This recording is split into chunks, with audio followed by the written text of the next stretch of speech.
Okay, back to a bent knee downward dog. Simple lunges. Right foot comes to the outside of the right hand. Great. Let's tap the back knee down onto the floor. Let's come right up onto our fingertips. Then inhale, pull the hips backward in space. Exhale, rebend the right knee. Now, you can plant your hands again. Pick your back knee up off the floor. We are going to do a quarter turn to our left. My left is this way. Your left might be that way, just to know. Pivot. I'm going to keep my right knee bent for now. So we've got this, I think this is a very sleek shape. Be on your fingertips now so you can lift your chest up. Breathe in and breathe out. From here, as you straighten your right leg, keep your hips at the level that they're at and bend your left leg to give that right leg a little bit of a relief. Good. We're going to keep the hips at the level they're at, rebend the right knee, come back over to the right side, and pivot. So we've got our hands to the inside of the right foot, plant the palms, and go back to a bent knee downward dog. Let's just clear the palate with a plank. Inhale, plank. Remember the block. Just do this as if you were holding the block. And then back to downward dog. So all of this, again, it's nothing new. It's just trying to work precisely. Left foot to the outside of the left hand. Good. Right knee, sink it to the floor. Gently. Good. Andrea, keep your arm to the inside. Oh no, you got it. You got the arm to the inside of the leg. Be on your fingertips, everybody. And then, yes, good correction on yourself. Good, A+. I give grades. Everybody gets an A. Pull your hips back and then rebend your knee. Plant your palms. Elevate your back knee. It's a pivot. So be light on your feet as you take that quarter turn to your right. So once you get there, keep your left leg bent. Be on your fingertips and lift your chest. So there's a lightness here. There's levity. So try to feel like almost what's happening in the spine is like cow position. So it's a back bend. And then keep the hips where they are and slide, hover your torso over to the right leg as you bend the right leg. And then keep your hips where they are and slide, hovering over the ground, your torso to the left and pivot to the low lunge with your left hand and your right hand to the inside of your left leg. Good job, everybody. Back to bent knee downward dog. Holding that imaginary block between the ankles, we come forward to plank position. This time, we're going to settle the body slowly as you possibly can. I know there might be a crisis moment where you collapse, and that's fine. And settle your forehead down to the floor. Okay, now, move your fingertips wider than your sticky mat. Point your toes and back so you press the tops of your feet well into the floor. Lift your shoulders up. Try to bring your shoulder blades in towards one another and lift your face a little bit in your head. So almost like when we had our hands behind our head, but it's different relationship to gravity and, well, clearly our hands aren't behind our head. They're helping prop us up. But feel those shoulder blades come in towards one another as you've lifted your head up a little bit. Breathe in, breathe out. Let's take the arms out to the sides. Breathe in. Makes it remarkably more challenging. And breathe out. Rebend your elbows. Place your fingertips down. See if you can lift your chest a little bit higher. If you've got any snag in your back, please respect that. And, back off from any of those cautionary feelings that you may have.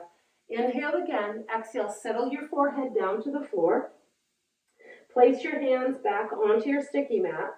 And then we'll come up for a small cobra.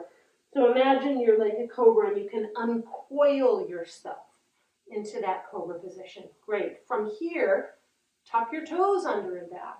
Straighten your arms and shift back again to a downward dog. We're going to go through our little sequence with the lunge once again, but we'll do it a little bit, maybe more quickly without so many details because you already got them.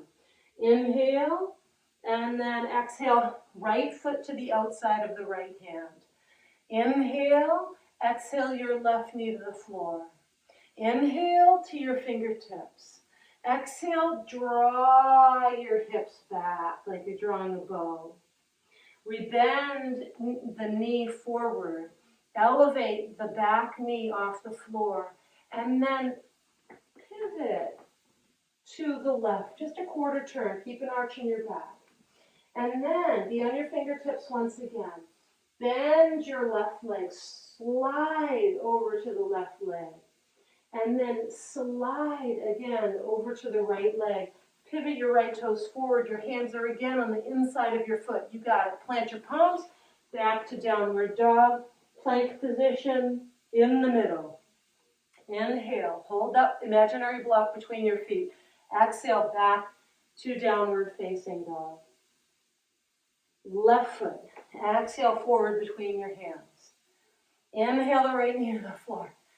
Come on up to your fingertips. So just make sure you're breathing well here. Draw your hips backward in space. And then exhale, rebend your knee. Elevate your right knee off the floor.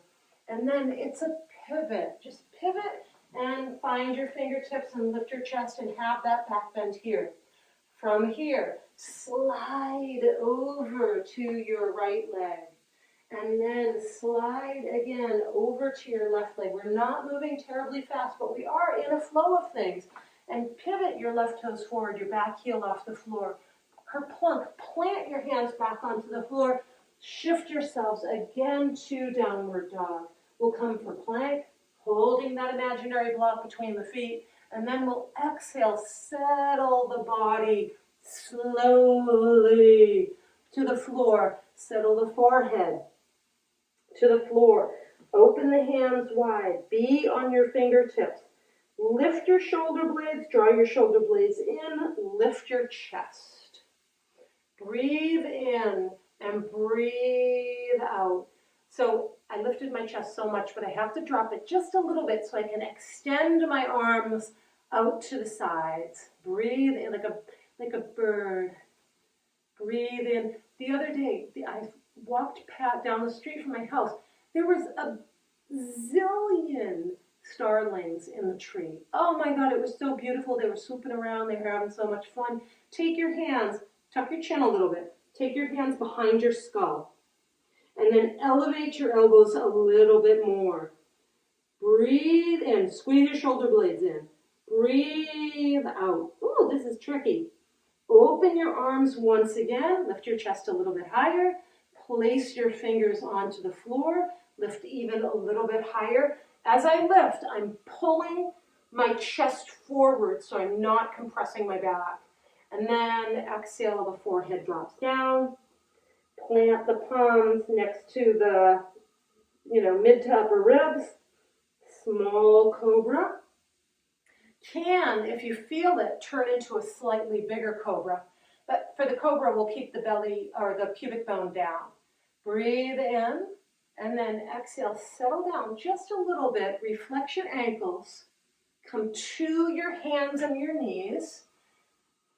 And then child's position for a moment, but with your arms outstretched. This is also sometimes called, in the Iyengar anyhow, they call it Adamukabirasana, downward facing hero pose. Stay and breathe. In and breathe out. And breathe in and breathe out. And just notice, nice basic movements going over, our relationship to gravity, points of contact that we have with the floor at any time, bringing our attention to those points of contact, to the feeling of movement through space.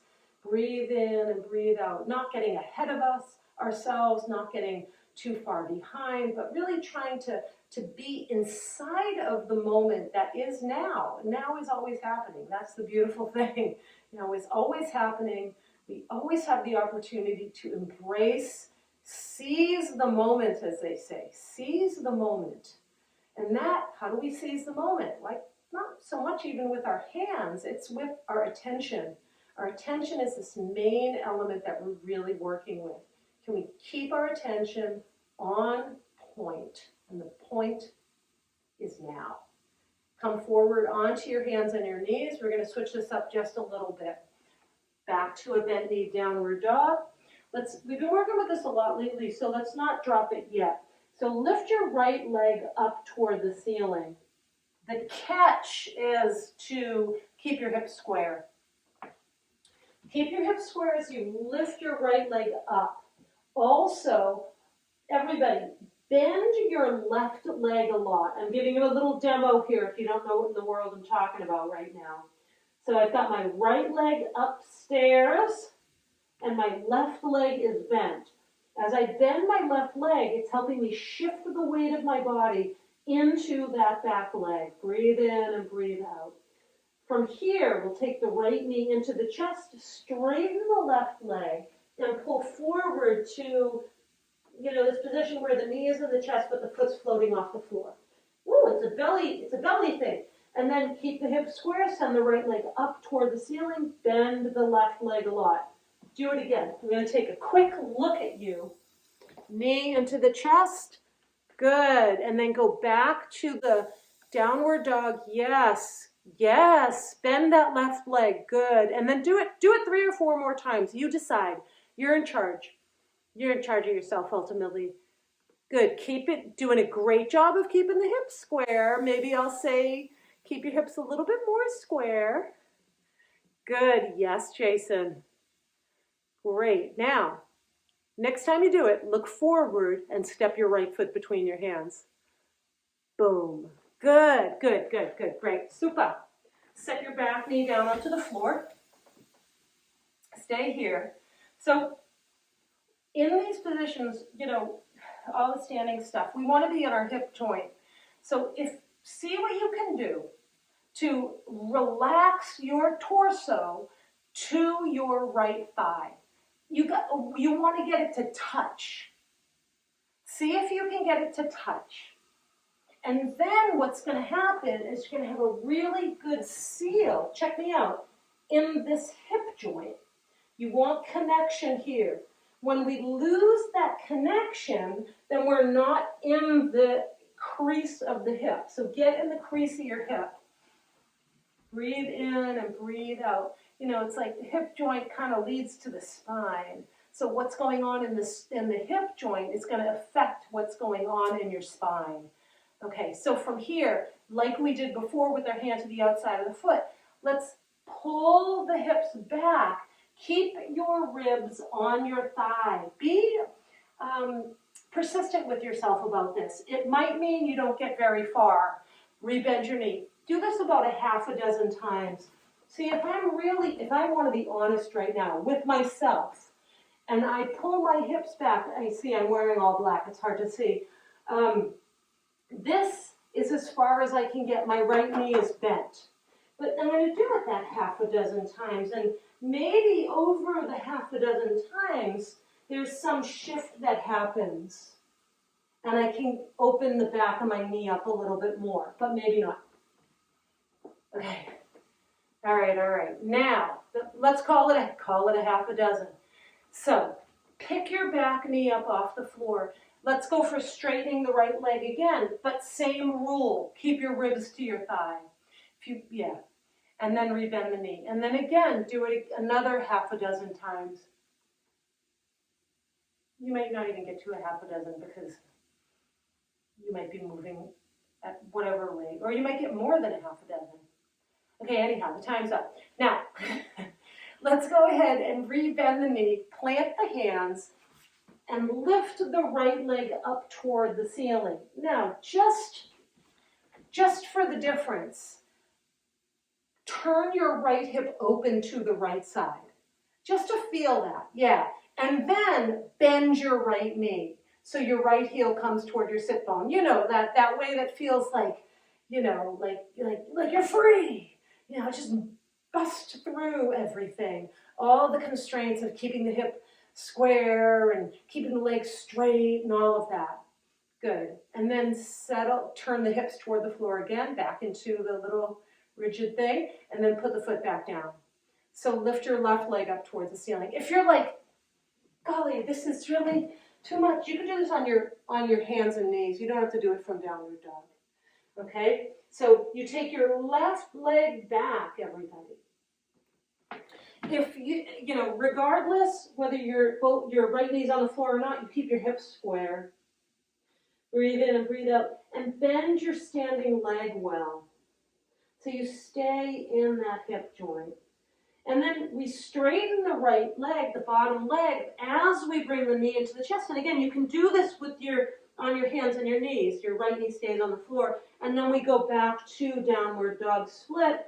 Keep the hips square, keep the right leg bent. And then again, do this about a half a dozen times. Good, you're doing good. Keep your hips square. I don't want to say names. It's hard to resist though. Keep your hips square. That's what I'll keep saying. Okay. Good job. Now take that knee into the chest and step the foot between the hands. Good. Okay. So settle your back knee onto the floor. You can point your back toes as well. And just get your ribs on your thigh. And feel that's another point of contact. It's support. Support is primary for us. Support is bottom floor. Support is, you know, where the boiler is, where all the systems are for the building. They're all in the basement. The basement's important. So get into that basement. Breathe in and breathe out and feel the support that can come from it.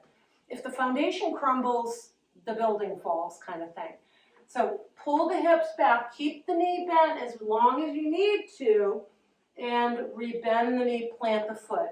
So as I pull my hips back, I might not be able to straighten my left leg 100% at the start. You know, in all honesty, I can't. It's not straightening.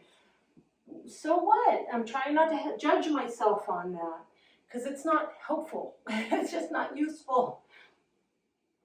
I was watching a video. My friend, her daughter, she just turned like 1, so she's like 1 and almost a month. And she sent me a video. She's like, Ananda is walking now. We've got a walker. And I saw the picture of her walking to her older brother. And just so cute, just so cute. But then when she went back to her mother, she crawled back to her mother. And rebend your knee and take your back knee off the floor and stay light on your hands and straighten and bend your left leg. And she said, her mother said to me in the text, she said, oh, we have a walker. She still likes crawling, but, she's walking, yay. And, she has to go through her own process of like coming to become a walker. She had to go through crawling to walking, then to skipping, then to hopping, and then to skipping, then to running kind of thing. We have our process. So be patient with yourself. Rebend your knee. Come back to this bend knee downward dog. From here, we're going to roll through to a modified upward dog. So drop the pelvis, lift the chest, open the collarbones, feel the lungs come through, and shoot your head up towards the ceiling. If it aggravates your back, put your knees on the floor. There's nothing holy about aggravating your back. Breathe in, and then everybody, as you breathe out, set your knees on the floor. And then pull your hips backward, and we'll shift to our downward facing dog. Breathe in and breathe out.